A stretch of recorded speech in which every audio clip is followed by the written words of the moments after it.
Welcome to On the Corner of Main Street, presented by Plaza Hotel and Casino in downtown Las Vegas. Here is Plaza CEO Jonathan Jossel, Gary Vickery, and I'm your host, Lisa Melmed.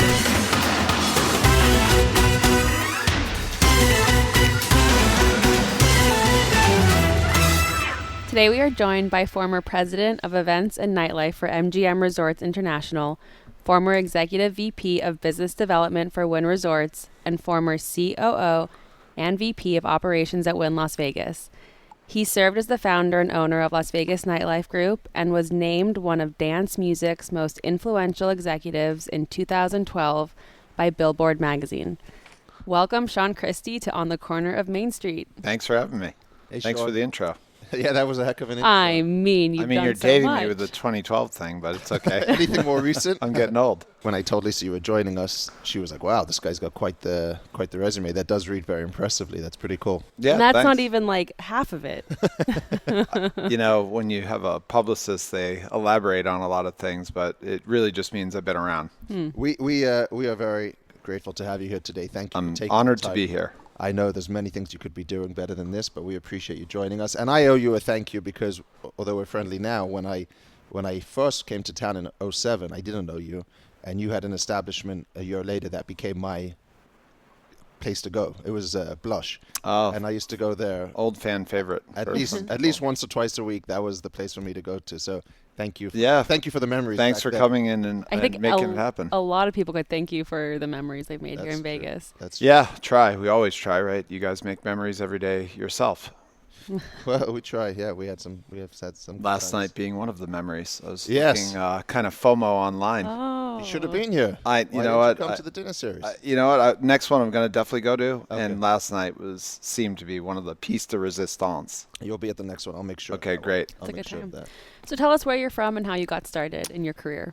I'm from Framingham, Massachusetts, and long story short is that my father and grandfather and family were in the restaurant business, and so I was a restaurant kid, sweeping the floors, cleaning the windows and all that stuff. I mean, doing liquor inventory when I was 7 years old with my dad, and I did that because that was my way of earning my allowance to be able to take ski lessons. Oh, fun. Yep, at a little bunny slope near where that restaurant was. So I was never really a good student. School was not something that caught my attention. Of course, went through the motions and like the social aspect of it, probably why I landed in the industry that I did. Right.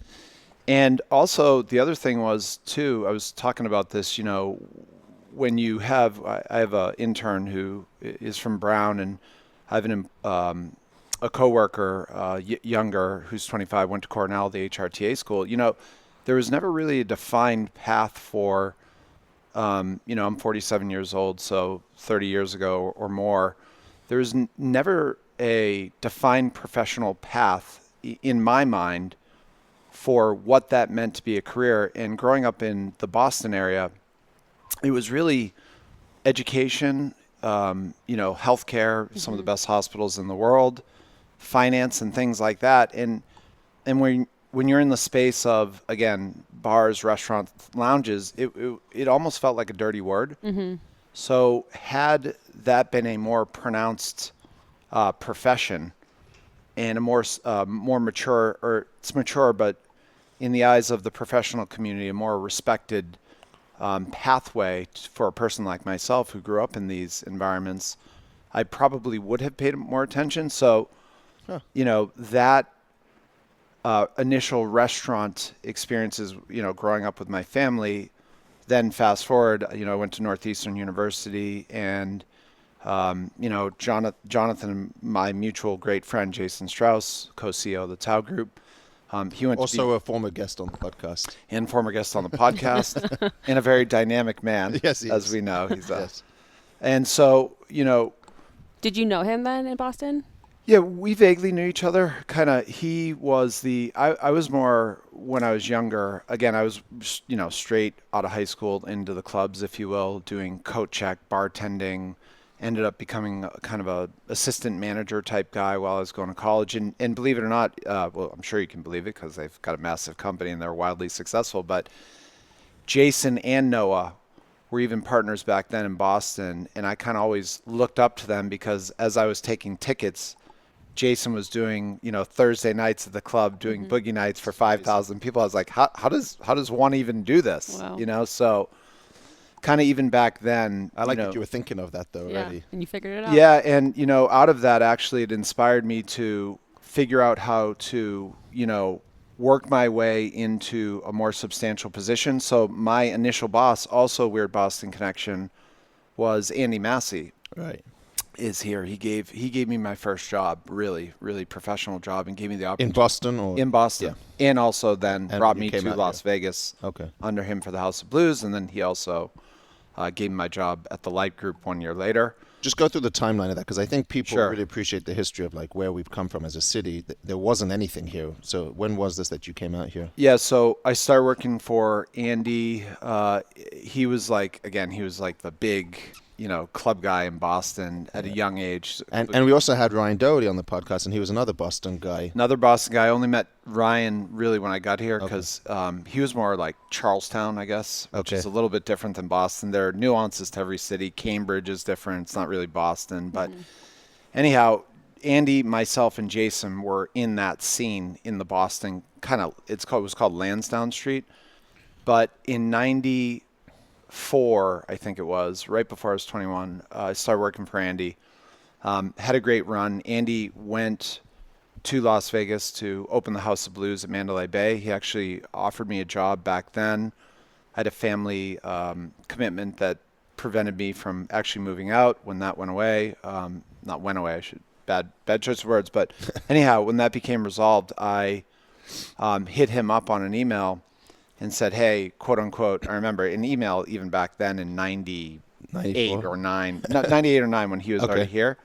I just shot him an email and said, hey, I want to get the band back together. Yeah. One day later, he called me. Probably within 2 weeks, I was out in Vegas. And what were you using, like AOL? Or yeah, like an AOL situation. Yeah, it actually did. It was elementary, right. but it did. It's funny to even think about that it actually was even there then, because it seems like ages ago. So I got to Las Vegas through the House of Blues. Andy Massey hired me in 2000.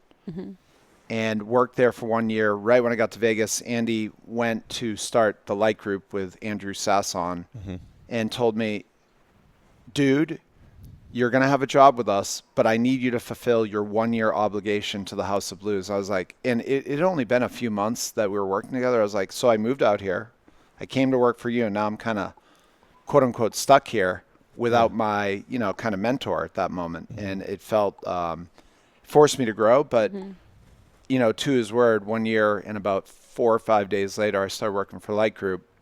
So who was running House of Blues? So you?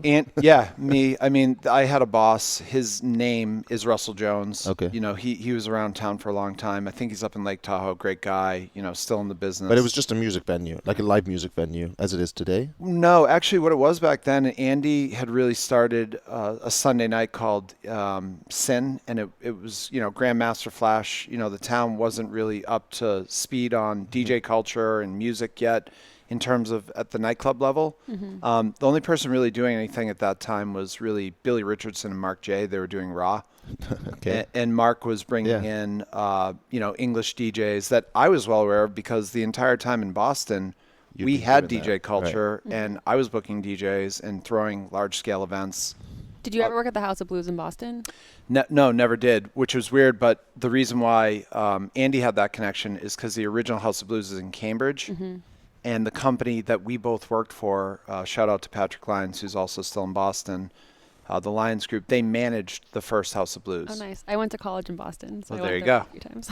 Yep. So again, that's how kind of Andy landed there. Andy ended up in the 96 Olympics doing the 96 Olympics. They built a House of Blues there, got to know the team. He got the job offer. He gave me a job offer. So fast forward to 2001, we opened Light Nightclub. And Andrew Sasson and Andy Massey were my bosses. I was kind of a director of marketing guy. Ended up becoming managing partner.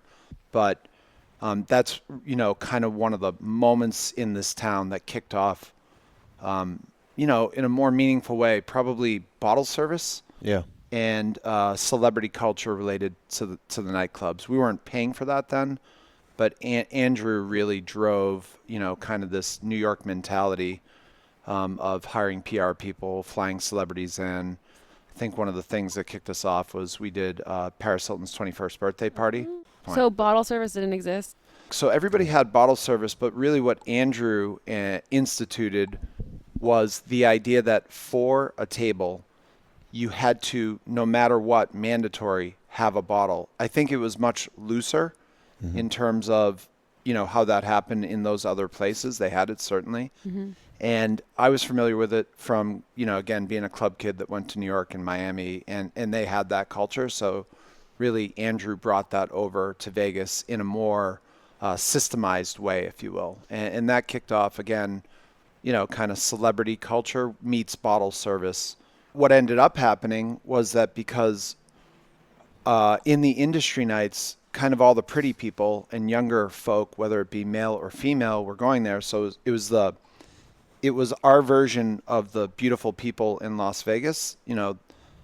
So as a result of that attracted people with money because they wanted to be around what they deemed to be, kind of the pretty people, if you will. And so that ended up becoming where you market to locals as a means of, Vegas has always been a town of barter, in my opinion. Maybe the wages aren't there, but you know what? When you come to my club, I'm going to make sure you get a bottle, some beers, water, etc. And instead of charging back then, by the way, about $225 for a bottle, we're going to give it to you for free. You're probably going to spend a little bit of money, primarily to tip, but largely it's going to be free. And then when someone comes from out of town that has a bigger check, they're effectively subsidizing and then driving the profit of the venue. And that's the math that still exists to this day in some way, shape, or form. It's a brilliant example of what is happening, and thank you for sharing that, because we've never heard it like that. But back then, do you give credit to, let's say, Andy and Andrew for having a vision, or do you think it was something that just sort of evolved and grew into it? Could somebody really predict that nightclubs were going to become what they became? Do you think that was a model that they envisioned, I guess? And then, and the second part of the question is, were you guys surprised when you started seeing people spending $5,000 on a table and that kind of thing? Was it a shock factor at that point, or do you think it was no, we knew this was going to happen? Well, Andrew, grew up in Mallorca and was from London, and so culturally he was aware of that.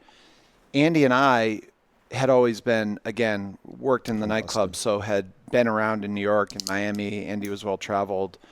I was well traveled all I cared about literally when I was younger was going to New York and going to the big nightclubs to see the big DJs, and then going to Miami for Winter Music Conference and seeing awesome places, working my way in there. So I was aware of it. But when Andrew, demanded it, none of us, including Andy, really thought that it would be something that, hey, no matter what happens when they sit down, they have to buy a bottle. And that's not to say on our Sunday night industry night, we wouldn't do the same programs related to comping bottles to get, again, the V-Bar crew, the whatever. We got Bronson here, by the way. We have an audience. We have an audience today, which is great. I'm looking at Bronson. You've mentioned him before. He's part of the marketing team here at the Plaza. Yep, Bronson had V-Bar, which was the hot, kind of ultra lounge at the time. So, again, if you wanted to get that group in, you're going to give them a bottle and some waters and beer, whatever that might be. And so even if it was for free or comp, it still set the precedent that on that table, however you got it, was going to be a bottle. So there was a visual of that as well. And it was like, hey, no matter what. And I remember on many nights where it was like, hey, Andrew, in the beginning, before I really caught on to the idea that this was going to work, because for the first 4 to 6 weeks, actually Light was making money, but it struggled in terms of creating critical mass. So for anyone that doesn't know, Light was at Bellagio. I had many good times there. But what was it before? What was in that space? It was a tram station that Caesars, it was supposed to be, which again, it was a tram station. So I remember going in and it's saying tram and casino on the button for the elevator. And in it and below light is about a 30-foot drop. So it was supposed to connect to Caesars. Mm-hmm. And Steve Wynn and the owner of Caesars at that time, which I'm spacing on, ended up not happening. So they had a space, and they were like, "Look, let's bring in a nightclub." So did Wynn own Bellagio when you started there? No, that transition had taken place. Right? It had just happened when I got there, and so that was there. So it was supposed to be trimmed. They had a great space, and what had happened to Bellagio again when I got there and we were looking. Obviously beautiful, but really after 10 o'clock, it was sleepy. There really was not much to do. Their food and beverage program was renowned and was catering to a certain clientele on the water.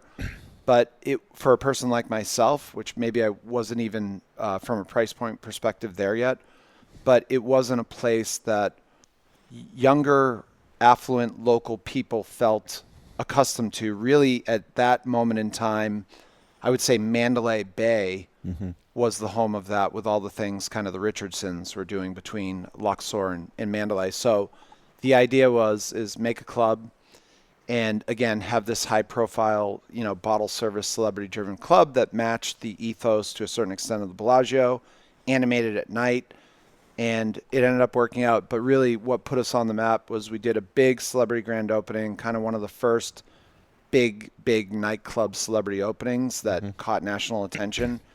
And then that came right after that came the Paris Hilton birthday party, 21st. After that, it was off to the races. Honestly, the phone just really started ringing. Yeah, and I always give Light credit as being the first one. I may be wrong on that. There's always been a conversation, but I always figured Light was like the one that made nightclubs in Vegas. Yeah, At least it was the first one I ever went to. Well, just like anything, I mean, there are errors of that, right? There was the drink. I wasn't here for it, but I know that, there's a Shark Club, there's the drink, there was Utopia. Right. Probably if I had to guess, not being here. There's one in hotel casinos. In hotel casinos, probably Light is one of the more significant, but I would say that, when we used to go to Dre's, for me, that was, Great place. That was a great place. I was in the Barbary Coast, Rum Jungle. And actually, even back then, really, Ra was doing some progressive things. It was more of that DJ-driven culture.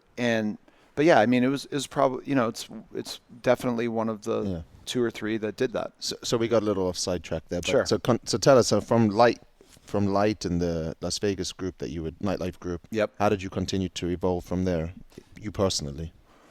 Yeah, so me personally, I came to town from Boston and just really had never been around money. So to your point about the $5,000, I'd never seen anybody spend $5,000 on really anything, to be honest with you. I came from middle-class family, and even in our clubs in Boston, that wasn't there. And to see a celebrity in Boston was rare. Right. So it was like if there was a celebrity that came to our big club in Boston, which was called Avalon, it was like, the world stood still. Mm-hmm. And then you get to Las Vegas, and there's celebrities coming all the time. So I ended up having a great run with Andy and Andrew. After about 6 years, I decided, what? Were there more venues than Light? You guys opened up? Yeah, we opened up. So it went Fix, Caramel, which is now Lily. Fix is still there. Fix is still there. So Fix is a fixture. I mean, it's never going to go away. Almost 20 years. Yeah. And great chicken wings. Great chicken wings. There's funny stories around that. But and then so part of my tenure, then once we did Bellagio, we did Mirage, which with Scott Zabella. He was the president at that time. Him and Bill Macbeth. Bill was there first, and then Scott. But worked with Scott on doing Jet, Stack and then Bear. Yeah. Mm-hmm. And then we also did a small little bar called Mist at Treasure Island. Oh, yeah. Those, okay. And, Light Group, of course, went on to be much bigger. That was when I was there. But after I'd kind of run my course with that group and felt like I wanted to try this on my own, which was Las Vegas Nightlife Group, did some consulting for Scott to open up Bear Pool. And then randomly one day, Steve Wynn just called me on my phone. Never met him in my life. And my phone rings, and he just basically said, "Hey, I heard you're the guy to talk to. I've got a space called Lure that at that time Victor Dre had, and for whatever reason did not have anymore. It was being run by the hotel, and they felt like that there was a great potential opportunity for the space, and basically said, come to my office right then." And Can't say no to that. yeah, well, initially I did actually, is the Okay. part of the story, because I was in gym clothes and I didn't. Oh, you mean like not right away? Like No, he said come right away, meaning I was Okay. on the road driving to the gym in gym clothes with a hat, looking, not professional, to meet Steve Wynn for the first time. And so basically he just said, look, business is a tricky thing. You either come now as you're dressed, or basically implied deals off the table. Like, what's your choice?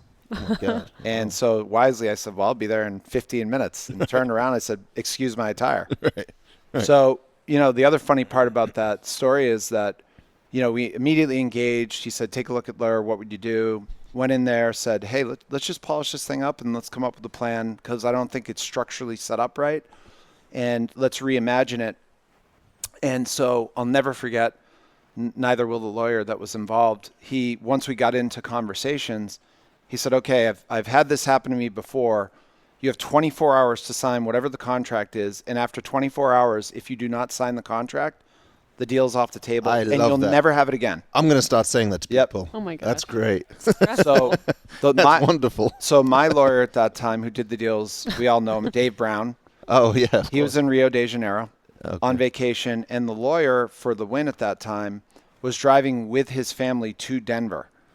So I was like, sitting there again. I'm a younger guy, 2007, and What a story. Yep. And so basically had to cobble together in 2007 with fax machines and bad cell phone reception. Oh no. Getting that deal done. And what the funny thing is that I learned is nothing is ever perfect, nor is that contract. And I remember looking at it saying, I know that this isn't great, but whatever, who cares? And I'm going to sign it, and let's let the chips fall where it may, because it's a once in a lifetime opportunity. So signed it about the 23rd hour. Good for you. Good for you. Yep.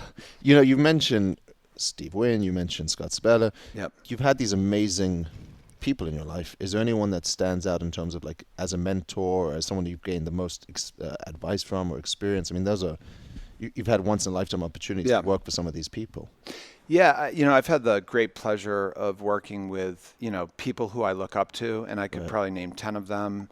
I just mentioned a couple. Yeah, absolutely. Bill Macbeth is, I put in that category. Matt Maddox was my direct boss at the Win, and on, as we said, Scott Sabella. Yeah. But, it really started with, honestly, going back to the most important lesson in my entire life that I learned is that when I was young, 7, 8 years old, my grandfather and father ran that restaurant. And I remember cleaning the window on the outside of the restaurant before they opened on a Saturday, and it was streaked.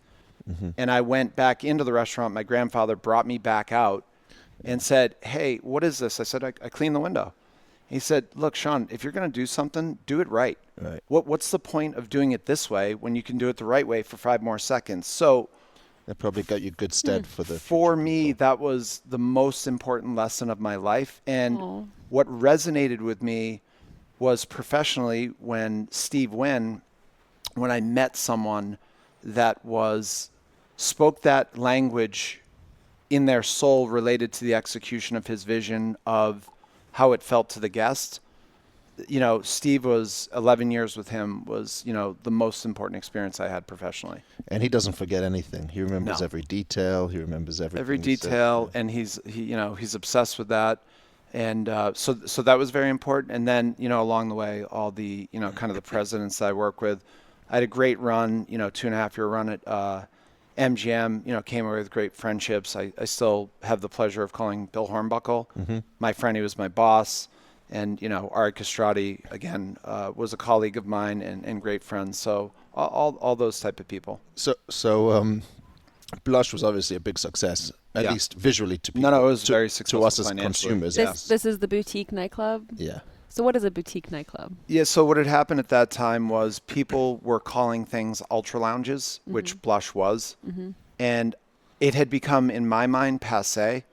So I just wanted to come up with something that was a differentiator that meant ultra lounge, but gave me a little bit of talking points. So I said, okay, well, there's boutique hotels. Let's just call it a boutique nightclub. So people understood that it was high energy and that it was small, but it was really an ultra lounge. I just got sick of everything at that time in Was 2007 ultra lounge, was yeah. ultra lounge. I just was so sick of it. But to your credit, a lot of the smaller nightclubs never worked in Vegas, and this particular one did. And what was fun about Blush, and this is where the industry's gone wrong in my opinion, is no one actually is having fun anymore. They're just filming a DJ at this point. Everyone's filming something because of social media. Back in Blush, it was a genuine party. Like, people were having fun. It was just a good time. Yeah, I think, it's funny because generationally, like music and things like that, people define fun in different manners. So for me, Yeah. when I see people, getting content for the gram and for all the various social media, that's not fun to me per se. Right. But having a 16-year-old daughter, actually, that's very important to her and her friends to be able to share their experience digitally with each other. And actually, she has taught me that that is fun for them. So our perception, That's a great point. our generation is defined differently, but actually they have a visceral experience to, 50% of their time, maybe they're filming a DJ or an act or whatever it might be, but that is actually part of the equation for them. And if you don't have that, you actually haven't met their check marks. That's a great point. Yep. Didn't think of it like that. So what I wanted to ask you, and I'm sorry, Lisa, I'm sure you have things that you want to go on, but I wanted to ask you, from Blush and your early days, you were part of this, I don't know how to, lack of better word to describe it, but just a momentum train at the Wynn whereby everything exploded in nightlife. I mean, you've got Surrender, Encore Beach Club, Excess. Like, how did that happen? Was, again, I guess I'm so curious, did this just happen organically where people just had the best time ever and the DJs got bigger and bigger? Or was it something that you guys sat and said, like, this is actually happening? Like, Excess can become this machine. Encore Beach Club, I mean, that was a driveway. Yeah, it was the Porte Cochere. It was the Porte Cochere, right? Yeah. And somebody had a vision, whoever that was. Excess was? Encore Beach Club. Encore Beach Yeah, Which so you used today to is- walk into the beach club. It was a Porte Cochere, and it was a circular driveway. And you'd walk in, and there was actually, the unfortunate part of Surrender is there were 3 beautiful Japanese trees when you walked in. And on the right, which is now a closed restaurant, was Switch. Oh, yeah, it changed, like, It changed 3 its times. design each time in the dinner. It was a wall on an elevator that had 3 different scenes, and things iterated and happened in that scene. But to answer your question, there were 2 competitive groups at that time. Victor Dre had his group that did Trist and Excess. Oh, that's right, yeah. Cool. I was my group, Las Vegas Nightlife Group, was doing Blush, and actually in partnership with Elizabeth Blau, her husband, and Oliver Wharton, were doing Society. Those were kind of my 2 stakes in the place. And so we had a different product, but really the truth is Tris was the smoking hot product that had all the waterfall. luster and, the big world following. Of course, I remember the first day, nothing to do with Excess in the beginning, but I remember walking into Excess the first time, and I just said to myself, I cannot believe someone built something like I just never even imagined at that moment in time that in the heart of the recession, something that opulent for a nightclub could exist in the world. And I was just like, wow, this is a game changer. But what ended up happening is that in that time that I had my company, Las Vegas Nightlife Group, I actually had a consultation contract selling or marketing the Project City Center project before it was even up. Oh, yeah, and for the first 7 months, didn't you guys do the Harmon Tower? Wasn't that going to well, be... that was after me. I worked on it actually and was Yeah. part of that pitch with the Light Group. I remember that pitch, that really, I didn't, was part of the pitch, and they got the pitch when I was there, but had really nothing to do with it. But because I had a relationship with MGM, I started effectively marketing and setting up sales for Mandarin Oriental, Vidar, and Veer, and was actually really successful at it. So I had that, but in addition to that, because I had some experience with Bear Pool, the person, his name was Chuck Oliverio, went to work for the Marnells. Everyone knows Chuck. He was here for a while. And Bronson bought us Chuck. Right. So Chuck had set me up with my company, and I opened Daydream, which is the pool, the small pool at M Resort. So I opened that with I the remember hotel. that, of course. Yeah, yeah. Had a 1-year contract. I went to Steve Wynn. I told him, hey, Steve, overnight, I was not an employee at that time, so I got paid on profit. So recession hits, my pay goes down 75% overnight. And I said, hey, I have this opportunity. You don't have a pool. I know that this is a touch and go situation. I have a contract, but they're going to pay me a guaranteed amount, which was not a lot, but let me, get through the recession, if you will. I said, do you mind if I do it? So the good news about it was that Andrew Pascal and Steve at that time let me do it, and it gave me the experience. So now I'd kind of, for Scott, worked on Bear Pool opening and consulting, M Resort, and then Steve went to Tao Beach one day and saw a great customer of theirs over there and basically had said to him, I wasn't there at that moment, why don't you guys have one of these? Okay. So what ended up happening is one day he called me and said, hey, where are you? Like, come with me. And I said, great. We go to Bear Pool, and he says, so Sean, I've got a plan that I want to show you today. It was on a Sunday, and it's for a pool party, a beach club. Victor and I worked on one in the backyard, which was behind Country Club, and it was a 360-degree pool, multi-leveled, and was really cool. But I think it was Andrew or Steve, I forget which one, said what we really need to do is animate Encore, because Encore had been struggling at that moment. We want to turn this into a pool party. You think you could fill it? And so I remember saying to myself, yes, right? And it was just the pool at that moment in time. But I had already started. You can never say no to them with no, that. of course not. Not for something. And it looked awesome, right? But I had already started experimenting at Blush with DJs. So I'd already booked Cascade. I had booked LMFAO, Steve Aoki. Like, I had already started, because the DJ prices were not cost prohibitive for that. And because I was in tune with that culture, I started really being able to drive business in the third year of Blush by programming. I had Flow Rida for my birthday party, just things you would now not be able to achieve and have because of price.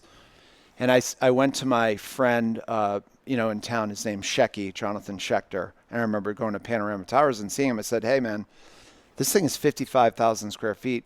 How do you think, what do we do? And he goes, what do we do? Just so people understand, like 55,000 square feet is what, like 8,000 people, 9,000 people? Yeah, I mean, the capacity of, I think it's about 4,500 is Encore Beach Club, fully loaded. Okay. And I said, what do you think? I mean, having this thing open 3 or 4 days a week, how do you think we could fill that? Checky was working with me at the time. He said, how are we going to fill it? We need to book acts. I mean, you need to think about it like with these DJs. And I was like, okay, we'll do DJs. We do live acts. And he's like, yeah, I mean, we'll figure it out. Like, we'll program it. You make it all sound pretty easy. Did you ever feel like stressed or pressure from to perform on these huge venues? Yeah. We spent at that time, I mean, again, to put it in context, it was the heart of the Great Recession.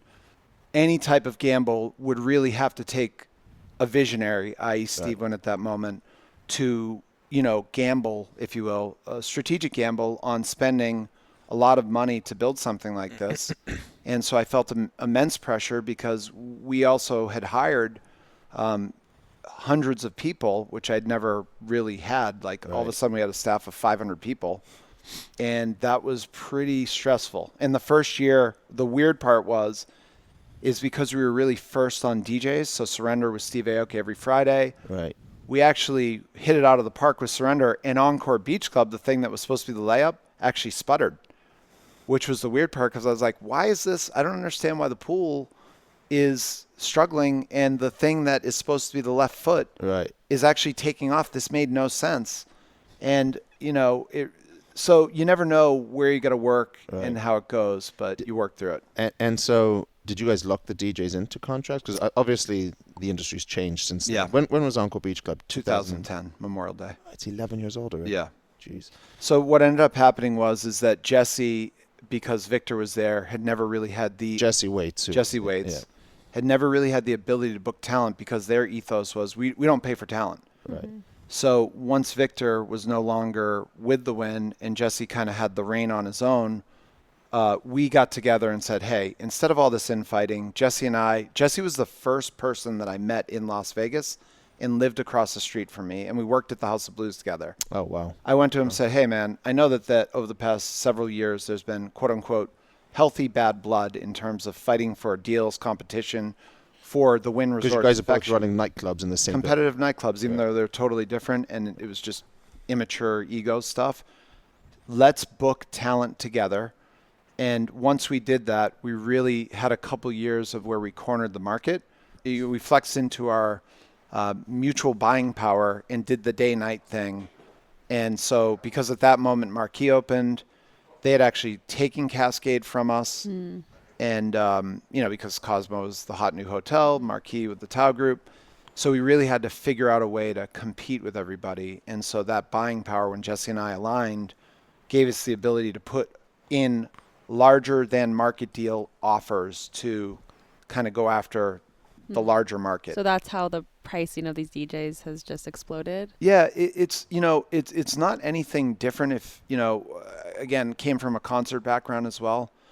And talent is talent. And, not for a lot of the talents that's in Las Vegas, but, if you have a number one song or hit or something popular, the idea that you're going to have a long career, that actually doesn't happen. For every, let's just call it Calvin Harris, there are the one-hit wonders that, hey, they're going to have this long career, and it never really manifests. So talent has to get the money when they can get it, because you never know how consumer tastes change. And so in order to get talent, there's always been an arms race. There's never not been a situation where you have to. So it's not really over-offering, although, of course, agents see Las Vegas. They see the opportunity. But the thing about Las Vegas is you can also make more money because you have these check averages that are probably abnormal to the rest of the country. Yeah, but let's also call it out in the sense that some places have just took it too far and they made unsustainable business models. I mean, I think it's well documented what happened at Chaos. It just became unsustainable, right? And well, it's only unsustainable. I mean, so like Chaos and they did overoffer, but that was on the precipice that they would have a certain attendance and business, economic, and customer in the hotel. Right. So the club. You're saying if that had happened, it would have made sense. It may have made sense. Right. Meaning, if the hotel doesn't deliver you the customer that then drives, a large part of your business as a function of being in the property and conventions, and then there's this, as you know, probably as good as anybody in the town, that ecosystem is broken. It can't be standalone when you're supporting a talent-driven nightclub in a casino, because you make those deals with the understanding that you will get that other piece. Yeah, and Sean, I think we could talk for hours, but I do want to ask you a couple of questions. Go ahead. Do you think it'll come back after the pandemic? This, like, when I went to, in the old days, and rest in peace Avicii, but when I went to Avicii's old shows at Excess, there was nothing like that. I mean, that was a scene that you probably may never see again. Do you think that comes back? Do you think that kind of I do. energy and environment comes back? Well, it was like New Year's Eve every night that he came on. You have to understand there are DJs still to this day who, generally speaking, that still happens as a result of. Right. And so it's just a matter of there were less options in the marketplace. And so there is always a supply and demand that takes care of itself.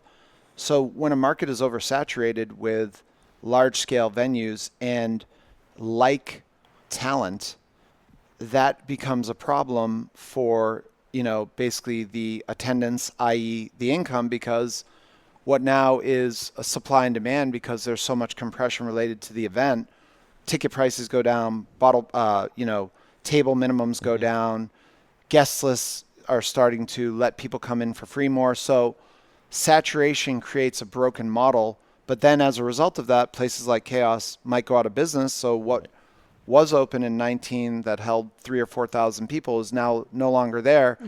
The exercise that I used to do when I was, in the club business was I would do a list every year of every bar and nightclub that closed. Oh, wow. Every year it was, because even things that you might not be aware of. Here in Vegas? Or? No, here in Vegas. I would just do it for Las Vegas. Okay. But things that were large scale that might not even be aware that were open, that could drive 800 to 1,000 people, when they close, it actually helps the things that are going to be around, because it creates that compression to drive price up to be able to support the talent. This is a moving equation of how that works. Okay. So you're obviously, as we've now heard, you're definitely a forefront expert on this. Any thoughts on Tao Group acquiring Hakkasan? Any is it indifferent to you, or you think anything? Obviously, you're not actively in the industry now, Right. but any thoughts on what that means for the industry? Look, Tao Group has, in my opinion, always been the best. And I think that them taking a larger piece of Las Vegas is good for Vegas, because I feel like that even with products that are, and I'm not saying they have bad products, I'm just saying even products that aren't living up to their potential, I feel like with the type of structure and team led by Jason in town and Noah in New York, that they get the best out of products and make them relevant even when they may not be. So I actually think that it's actually good for the city. Right. As we're recording this, you're going to be releasing some big news. Yeah. A couple of days before this comes out. Tell us about what's coming up for you next. So Carver Road Hospitality is my new company that I launched in the pandemic. It's funded by our parent company, Carver Road Capital, which funds Carver Road Hospitality. Oh, cool. Again, Where's Carver Road? it's in Vegas and Miami. And No, sorry, what is the name? oh, I'm sorry. So again, great question. So in Framingham, where I grew up, the road that I grew up on in Love it. Framingham is Carver Road. I grew up at 24 Carver Road, Framingham, Mass. You Love can it. Google where I grew up. It's a very meager place, but And shout out to Carver Road. They have their offices in downtown Las Vegas. there you go, Very- Carver Road. Here we're making it happen. Very for proud of Carver you Road. moving to downtown. But I liked also the idea that Carver, i.e. the food reference, and the road, meaning the journey, how I got here. And then, of course, I get to tell a personal story about growing up there and learning those lessons that I described earlier. So it just felt right to have a personal touch to the company. Love it. So, okay, so Carver Road, and you're headquartered in downtown. Downtown Vegas. And yeah, so our first in the Arts project District. And what is the first project? is a steakhouse, a 14,550 square foot steakhouse. Wow. in Resorts World. Going back to my roots with Scott Sabella, I was fortunate enough where him and Bart Mahoney gave me a call, and basically Similar thing, you got 24 hours, sign the deal. You got a no, steakhouse? thankfully for them, they did not play that. Definitely fast-moving project, because they want to have the steakhouse. We're going to be opening in December.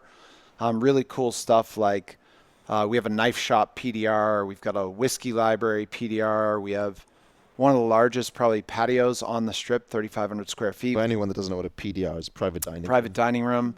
What's interesting about this is, and again, trying to kind of thread the needle on what consumer trends, if you will. So we added probably the largest bar in any restaurant, maybe outside of a Tao. So 24-person bar when you walk into the lounge. Cool. And then in addition to that, another 12-person bar on the outside on the patio. So, usually you have an appropriate bar that's big, or some are smaller, et cetera. But felt like that the way that consumer tastes were changing were that people wanted the ability to eat at the bar. So, especially business travelers. So added that, and, just really tried to knock it out of the park with the design. Would you team. describe it as more of like a high-energy steakhouse, similar like more of an STK? We're sitting here in Austin. Yeah, sure. Classic. Classic. What would you say you're looking at more as the vibe there? I think that in anything that I've been involved in, or that we do at Carver Road as a company, what I like to say to people is we want to be appropriate for the time in the day that it's happening. So, the 5:30 consumer is much different on a Tuesday than the 10:30 p.m. customer on a Saturday. So we put in technology to appropriately have a meal and have appropriate energy for a restaurant. In no way, shape, or form do I want to have that same energy level of STK, although I enjoy it as a consumer when I want to have that type of experience. Right. But that doesn't mean that it has to be quiet or not dynamic. So we put in digital. All the art in the main dining room is digital. Wow. So that's going to help curate that experience with lighting details that morph throughout the evening to create a more organic and natural energy flow that complements the restaurant. We haven't had anyone from Resorts World on the podcast. Anything you can share with us about it? Yeah, I can share. I mean, the things that I can share outside of what I'm doing is that, I think that people are going to be surprised at the level and quality of the finishes. When I went into Resorts World, I didn't actually understand per se what they were doing necessarily, other than what I had read and what I had heard from people who worked there. And what actually turned me, because I went into it thinking I don't want to do this, because Carver Road is putting up the vast majority of the money with support from the hotel. But it's a lease. It's like a 4-wall lease. It's a 4-wall. Yeah. I mean, they were very generous in terms of some of the constructs of the deal, so that we could make it happen, because we needed that, because it's 15,000 square feet. So again, Big great steakhouse. partner. But what really turned me, aside from the team, which is the number one thing, is the level of finish in the building matches that of a Wynn.